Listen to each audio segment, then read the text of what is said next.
네, 어제 이재명 대통령은 민주당 대표 시절 함께했던 원내 지도부와 비공개 만찬을 가졌습니다. 이 자리 참석한 박성준 의원과 함께 다양한 현안 인터뷰 해보도록 하겠습니다. 의원님 안녕하세요. 네, 안녕하세요. 네, 반갑습니다. 중요한 시기에 함께했던 전우를 만난 느낌이다. 요 멘트 하나 외에는 특별히 알려진 게 없는 어제 회동입니다. 시장합니다도 있군요. 네, 어제 전반적인 그 식사 분위기 일단 좀 전해주시죠.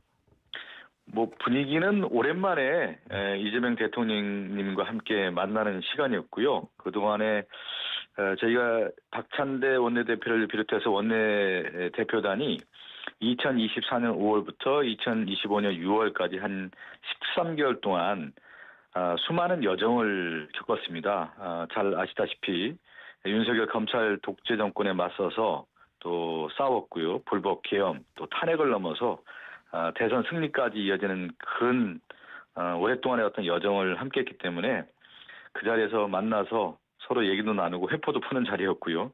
오랜만에 대통령께서도 편안한 얼굴이셨고 저는 이재명 대표와 박찬대 원내대표가 함께 들어오는 모습을 보고 좀 찡하는 그런 느낌도 많이 받았습니다. 그러셨군요. 그게 네. 원래 그 마지막에 원내 수석 부대표셨고 그 전에 박찬대 원내대표 하기 전에도 지도부에 있지 않으셨나요? 그렇죠. 제가 이제 이재명 대통령과 함께는 제가 2022년부터 대변인을 쭉 맡았었습니다. 네. 그러면서 많은 인연을 맺었고요. 지난 대통령 선거 과정에서 이제 정무위실장을 하면서 대선 과정의 최전선에서 같이 함께 대선 승리를 이끌었습니다. 네. 근데 이제 뭐 원래 잡힌 일정인지 아니면 이게 또 당내에 명심을 전달하기 위한 어떤 퍼포먼스인지 해석이 좀 여의도에서 갈리는 것 같더라고요. 그래서 이게 명청 갈등 때문에 잡힌 거 아니냐 뭐 이런 얘기들 어떻게 생각하십니까? 저희가. 그렇지는 않고요. 뭐 지금 이제 언론에서 이제 명청 갈등 이런 표현을 쓰는데 사실 이제 당내에서 뭐 여러 의견들이 있지만 이재명 대통령의 어떤 성공을 위해서 당이 이제 하나가 되는 데 있어서 그 방법론에 좀 의견이 있기 때문에 그런 언론의 프레임이 좀 씌워진 것 같은데 저는 하나 된 마음으로 이재명 정권의 성공을 기원한다고 보고 있고요. 이번 모임은 그 지난 이제 지난해죠. 6월 대통령 선거 끝나고 나서 몰래 수고했다라고 하는 어떤 만찬 계획이 있었는데 네. 그 당시 2025년 6월에 당대표 선거가 있었어요. 그때 이제 박찬대 원내대표가 당대표를 나가다 보니까 연기가 됐고 그 이후에 대통령님께서 수행을 하면서 외교 일정이라든가 바쁜 일정 때문에 연기가 되다가 어제 정말 전임 지도부가 고생을 많이 했다. 만찬 함께 하자라는 의견들이 있어서 어제 만나게 됐습니다. 밀리고 밀려서 잡힌 거지일 그렇죠. 뿐. 네. 예, 한 8개월 만에 만난 거니까요. 확대 해석을 하지 말아 달라. 네. 예. 그렇긴 하지만 어쨌든 그 뭐 최고의 지도부 선수들이 모였으니까 네. 그 조국 혁신당 합당 얘기가 진짜 지읒도 안 나왔다 그러면 히읗도 안 나왔다 그러면 국민들이 믿을까요? 못 믿을 것 같은데 거기다 비공개 만찬이었는데 이 얘기 전혀 없었습니까? 예, 어제 뭐 그 정치적인 현안에 대한 얘기는 사실 없었어요. 그럴 수밖에 없었던 게 지난 이제 비상계엄 그다음에 대통령 선거 과정 또 윤석열 정권과의 어떤 기나긴 그 혹독한 시절을 겪었던 얘기들을 좀 주로 얘기를 많이 했고요. 하나는 이제 이재명 정부가 성공하기 위해서 대통령 시간인데 그 대통령 시간 중에 가장 중요한 시간이 1년이다. 그러면 1년 안에 이재명 정부가 성공하기 위한 여러 정책들이 있지 않습니까? 첫 번째는 검찰 개혁도 있을 것 같고 두 번째는 경제 활성화 이런 측면에서의 코스피 5천을 넘어서서 특히 선순환 경제 구조를 만들기 위한 입법화 그 다음에 이제 한반도 평화라든가 나머지 뭐 사법개혁, 언론개혁 이런 얘기들이 있기 때문에 그런 얘기들을 좀 하기보다는 사실 이제 이재명 정부의 성공을 위한 일들을 우리가 무엇을 할 것인지에 대한 얘기들을 덕담들을 좀 주로 많이 했습니다. 네. 예. 근데 그러면 지금 사실 제가 느끼기에 이재명 대통령은 보안 수사권에 대해서는 조금 예외적 허용 이런 입장으로 저희는 읽었는데 민주당에서는 지금 정책 의총을 통해서 보안 수사 요구권으로 정리를 했단 말이죠. 그러면 네네네. 엇박자가 여전히 나는 거 아닌가요? 그렇게 엇박자를 볼 필요는 없을 것 같고요. 이제 검찰 개혁과 관련된 이재명 대통령도 그렇고 시대적 소명이라고 하고 우리의 민주당의 시대적 책임이다 이렇게 느끼고 있는 방향이다. 같이 함께하고 있다는 말씀드리겠고 지난번에 정부의 입법 예고한 이후에 크게 두 가지로 좀 방향을 좀 고민을 했던 것 같습니다. 하나가 이제 기소청과 중수청과 관련된 부분에 있어서의 역할 분담 이 문제가 있었는데 하나는 이제 수사 기소를 완전히 분리한다라고 하는 데서는 대원칙에 우리가 동의하는 것 같고요. 그렇기 때문에 어제 의원총회에서도 수사 기소 분리를 위한 대원칙을 다시 한번 확인을 했다 이렇게 생각하고 있습니다. 그리고 두 번째는 중수청 내에 수사사법관하고 전문 수사기관을 나누는 이원화에 대한 부분에 있어서는 일원화하는 것이 마땅하다라는 것이 어제 의원들의 공통된 생각이었기 때문에 이런 방향으로 저는 갈 거라고 봅니다. 네, 알겠습니다. 그리고 참 어제 어쨌든 박찬대 원내대표의 그 시장합니다라는 그 중의적 표현으로 많은 분들이 웃음을 샀는데 사실 그 전부터 얘기 많았잖아요. 예를 들면 뭐 대통령실에 가고 싶어하거나 장관 혹은 뭐 당대표 재도전 그리고 이제 인천시장인데 어제 걸로 이제 완전히 박찬대 의원 같은 경우는 광역단체장 출마로 완전 가닥이 잡혔다고 보면 저희가 되는 거죠? 이제 그 박찬대 전 원내대표도 여러 고민이 있는 거 아니겠어요? 이제 정치적인 어떤 활로를 찾기 위해서 어떤 일들을 하는 것이 이재명 정부와 또 자신의 정책 진로가 딱 맞아 떨어질 것이냐에 대한 고민들이 좀 있었는데 저도 볼 때는 지금은 이제 내년 올해 지방선거죠, 6월에 네. 지방선거에서 광역단체장의 역할들이 매우 중요하고 또 특히 행정력을 경험하는 것도 중요하다는 생각이 좀 들어서 박찬대 의원께서는 저는 이제 가닥을 잡았다고 봅니다. 인천시장에 이제 출마하는 쪽으로 네. 무게 중심을 실어서 그렇게 움직이는 것으로 알고 있습니다. 네, 알겠습니다. 그러면 여기도 네. 아무래도 지금 지지율상으로 되실 테니까 재보궐이 하나 더 난다고 봐야 되겠네요.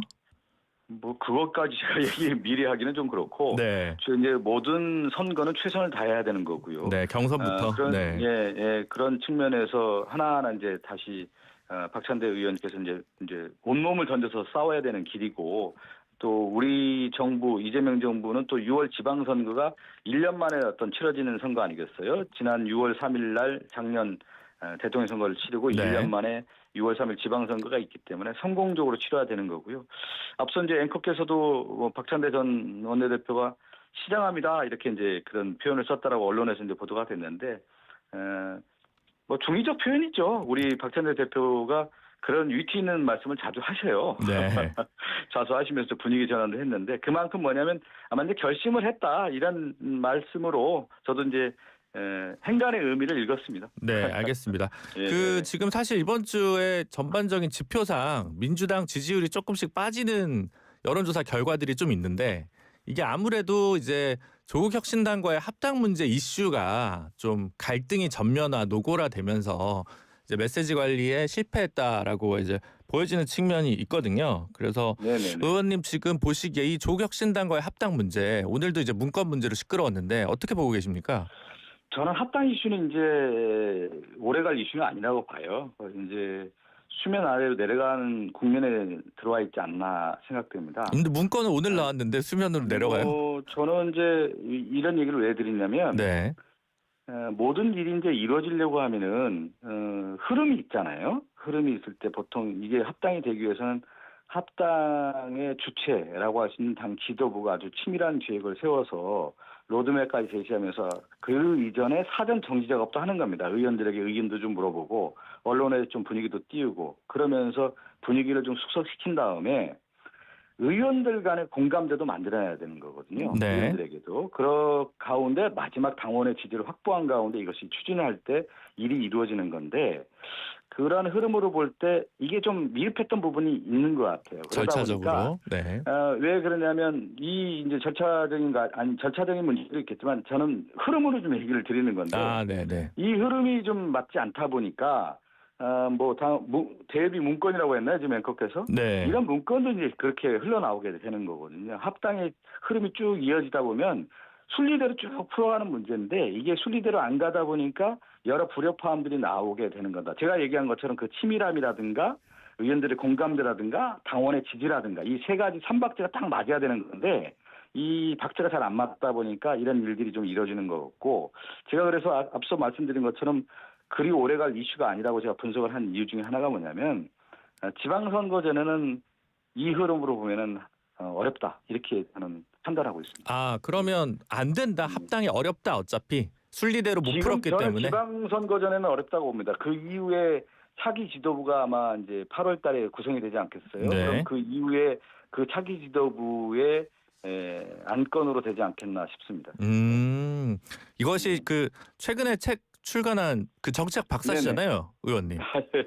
그 최근에 출간한 책이 이제 정무적 판단, 결정적 예, 예. 순간의 연속이란 제목인데 지금 예, 박성준 의원의 정무적 판단에는 지금 합당을 이야기할 때가 아니다. 그만 합당 그만 이런 말씀이시죠? 합당을 이야기할 때가 아니라기보다는 이제 합당을 얘기를 했는데 네. 이 합당 자체가 이어가는 추동력, 추진력, 힘을 받아야 되는 건데 힘을 받아야 왜 그러냐면 모든 이슈라고 하는 것은 살아 숨쉬면서 움직이는 거 아니겠습니까? 그러려면 생명력을 가져야 되는 건데 그 생명력을 유지하기가 지금 시점에 봤을 때는 상당히 어렵다. 제가 앞서 그 세 가지 요건을 말씀드리지 않았습니까? 네. 이것을 봤을 때 제가 얘기한 정무적 판단을 볼 때는 지방선거 전에는 쉽지 않다. 이렇게 쉽지 않다. 말씀드리는 겁니다. 네. 예. 근데 실제로 이제 그 여론조사에서도 보면 뭐 민주당 네네. 지지층 말고 중도층에서는 확실히 좀 부정적 여론이 좀 더 많은 것 같긴 해요. 근데 지지층에서는 어쨌든 미세하지는 않은 10% 정도 차이지만 과반수 좀 안 되게 40%대로 좀 찬성 여론인데 요걸로는 힘있게 가기 좀 어렵다 이렇게 보신다는 거죠. 예. 당내 기류라는 게 또 있는 거예요. 네. 이러한 합당과 관련된 문제에 있어서의 의원들의 분위기라든가 그래서 아마 정청래 당대표께서도 초선 의원도 만나고 재선 의원도 만나고 여러 의원들 만나서 의견을 좀 청취하는 거 아니겠습니까? 그렇다고 하는 것은 일이라고 하는 것은 그 전에 제가 사전 정지 작업에서 의원들을 만나서 분위기를 만들어내는 건데 지금 초선 재선 의원들을 만나고 다른 의원들을 만난다라는 것은 한편으로 출구 전략을 모색한다 이렇게 해석할 수 있는 것이죠. 그렇군요. 네. 예. 저는 좀 새로운 얘기여서 흥미롭게 좀 듣고 있습니다. 왜 그러냐면 저는 개인적으로 그렇게 판단한다는 거예요. 뭐냐면 네. 정치라고 하는 것은 여러 가지 이제 해석의 여지가 있는 건데 저는 이 합당 문제를 그렇게 지금 시점에서는 판단하고 있다는 말씀입니다. 두 가지가 있는데 왜냐하면 이제 친명으로 알려진 의원들 중에서 김영진 네네. 의원 같은 분은 결국 할 수밖에 없지 않냐 이렇게 좀 보시는 것 같고 한준호 의원이나 뭐 이현주 의원은 세게 지금 안 된다라고 얘기를 하다 보니까 친명 쪽에 이제 컨센서스 흐름이 뭐냐는 게 저는 좀 잘 안 잡히는데 어제 만찬을 하고 오신 분께서 이렇게 얘기하시니까 제가 되게 귀가 번쩍 뜨이네요. 네. 이 얘기는 어제 뭐 만찬장에 전혀 얘기가 나온 것은 아니고요. 그 말씀을 하셨습니다. 질의하는 내용들에 제가 네. 전반적으로 보고 알겠습니다. 지금 십정의 한해 합당에 대한 논의 흐름으로 볼 때 저의 판단을 말씀드리는 겁니다. 네. 그래서 사실은 그 1인 1표가 민주당에서 통과되면서 한 번 뭐 정족수가 성립이 안 돼서 안 됐던 거를 다시 끌고 올 정도로 한 번 추진하는 건 끝까지 가는 게 또 정청래 대표의 어떤 스타일이잖아요. 그래서 끝까지 갈 거다 이렇게 보시는 분들이 많은데 그렇게 아니라고 보시니까 그러면 지금 이걸 통해서 정청래 대표의 어떤 출구 전략은 어떻게 될까요? 그러면 뭐 제가 거기까지 예측한다라기보다는 오늘 방송에서 말씀 더 드리는 것은 제가 조금 오버할 수 있는 문제이기 때문에 네. 제가 앞에서 얘기한 내용의 충분한 얘기를 통해서 저는 앞으로 어떻게 흘러갈 거라고 하는 예측 가능성까지 제가 말씀을 드렸다고 생각합니다. 네, 알겠습니다. 네, 그럼 다른 이슈로 좀 넘어가 보도록 할게요. 지금 그 책 얘기 한번 나왔으니까 말 나온 김에 뭐 이제 윤석열 전 대통령 뭐 스타일 집권 스타일 자체에 대해서도 뭐 강하게 좀 비판을 한 내용들이 좀 담겨져 있는 것 같은데 이 책에 혹시 구매 포인트가 있다면 청취자 여러분께 뭘 좀 어필하실 수 있겠습니까?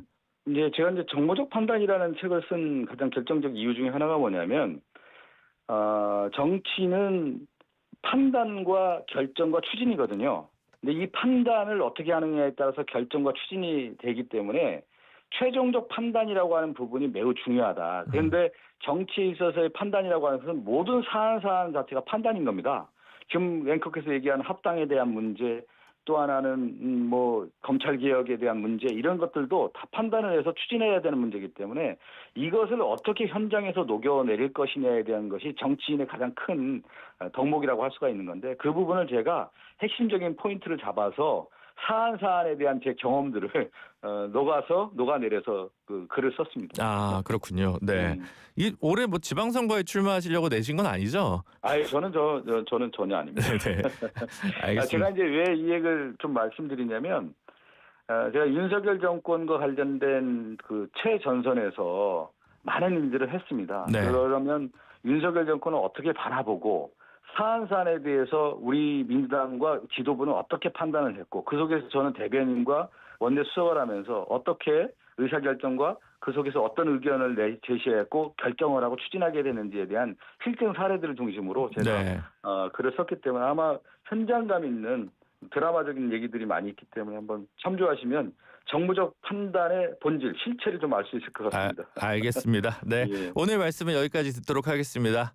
감사합니다. 네, 감사합니다. 지금까지 더불어민주당 박성준 의원이었습니다. 카멜로 장갑 하나로